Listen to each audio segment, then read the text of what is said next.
નમસ્કાર અને એજ્યુકેશનલ કાર્ટમાં આપ સૌનું સ્વાગત છે. ઘણીવાર એવું થતું હોય છે કે આપણે આરટીઈનું ફોર્મ ભરતા હોઈએ અને ઓહ, કંઈક ભૂલ થઈ જાય તો પછી શું કરવું? ચિંતા થાય, બરાબર ને? પણ ગભરાશો નહીં, આજે આપણે આ જ પ્રોબ્લેમનો એક બહુ જ સિમ્પલ ઉકેલ જોવાના છીએ. ક્યારેય તમારી સાથે એવું બન્યું છે?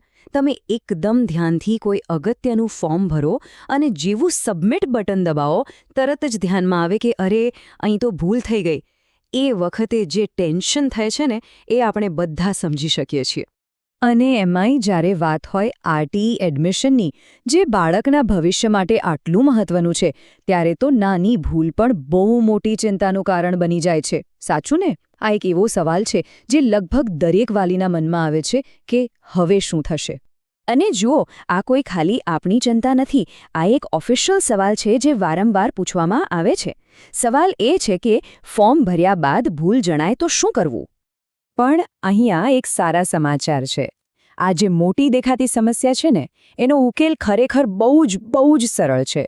તો બધી ચિંતા છોડી દો, કારણ કે આનો એકદમ સીધો સાદો જવાબ છે. ચાલો જોઈએ શું છે એ સમાધાન.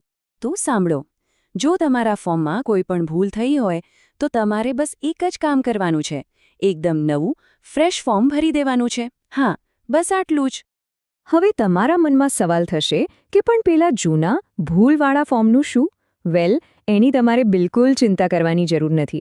સિસ્ટમ એટલી સ્માર્ટ છે કે જેવું તમે સાચી વિગતો સાથે નવું ફોર્મ સબમિટ કરશો, પેલું જૂનું ફોર્મ ઓટોમેટિકલી આપમેળે જ કેન્સલ થઈ જશે. તો ચાલો આખી વાતને ફટાફટ સમજી લઈએ. પહેલી વાત, ફોર્મમાં ભૂલ થાય તો ગભરાવાનું નથી. બીજી વાત, બસ એક નવું અને સાચું ફોર્મ ભરીને સબમિટ કરી દો. અને ત્રીજી અને સૌથી અગત્યની વાત, જૂનું ફોર્મ આપમેળે જ રદ થઈ જશે. એને એડિટ કરવાની કે ડિલીટ કરવાની કોઈ જ માથાકૂટ નથી.